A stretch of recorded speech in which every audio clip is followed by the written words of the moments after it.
ഈ ഇന്ത്യ മഹാരാജ്യത്തിൽ വോട്ടറാകാൻ വേണ്ടിയിട്ട് SIR പ്രക്രിയയിലൂടെ ഇപ്പം ഞാൻ കടന്നു പോവുകയാണ്. നേരത്തെ തന്നെ SIRന്റെ ഫോം പൂരിപ്പിച്ചു കൊടുത്തു, ഡോക്യുമെന്റ്സ് കൊടുത്തു, എല്ലാം കൊടുത്തു. പോരാ, ഇനിയും കടമ്പകളുണ്ട്. ആ ഒരു കടമ്പയുടെ ഭാഗമായിട്ടാണ് BLO ഷാജിലാൽ എന്നോടൊപ്പം ഇരിക്കുന്നത്.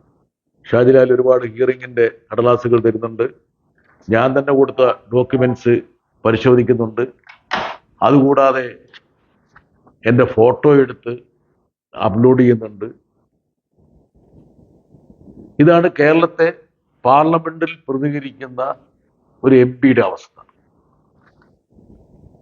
ഞാൻ 2002-2003 തിരുവനന്തപുരത്തേക്ക് സ്ഥിരതാമസം മാറ്റിയ ശേഷം 5 ലോക്സഭാ തെരഞ്ഞെടുപ്പിൽ വോട്ട് ചെയ്തു, 5 നിയമസഭാ തെരഞ്ഞെടുപ്പിൽ വോട്ട് ചെയ്തു, അതിനനുസൃതമായിട്ടുള്ള തദ്ദേശ സ്വയംഭരണ തെരഞ്ഞെടുപ്പിൽ വോട്ട് ചെയ്തു.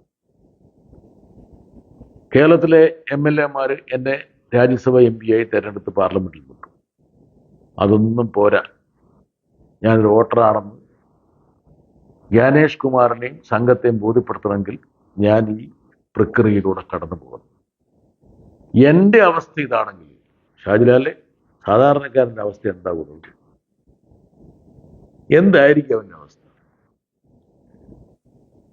ഈ SIR എന്നൊക്കെ ഞങ്ങൾ പറയുമ്പോൾ എന്താണ് ഇതിൻ്റെ കാഠിന്യം, എങ്ങനെയാണ് ഇത് നമ്മുടെ വോട്ടർമാരെ പ്രതികൂലമായി ബാധിക്കുന്നത് എന്നുള്ളത് പലർക്കും അറിയില്ല. ഷാജിലാലിനെ ബോധ്യപ്പെട്ടിട്ടുണ്ട്. കാരണം ഇതിലിപ്പം 2002 എവിടെ വോട്ട് ചെയ്തു? അതന്നെ, ഈ 2002 ഞാനിവിടുത്തെ ഒരു പൗരനാണെന്ന് ഇവിടെ എല്ലാവർക്കും അറിയാം.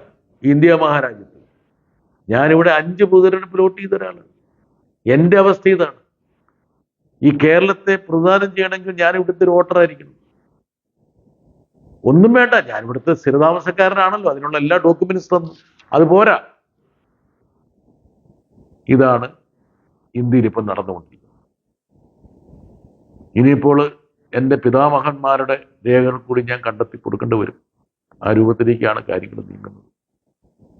ഈ രാജ്യത്ത് ജനാധിപത്യം എത്ര ദുഷ്കരമാകുന്നു എന്നുള്ളതിൻ്റെ ഒരു ദൃഷ്ടാന്തമാണ്. ഷാജിലാലിനെ ഞാൻ കുറ്റപ്പെടുത്തില്ല, ആ പാവപ്പെട്ടവൻ അയാളുടെ ജോലി ചെയ്യുകയാണ്.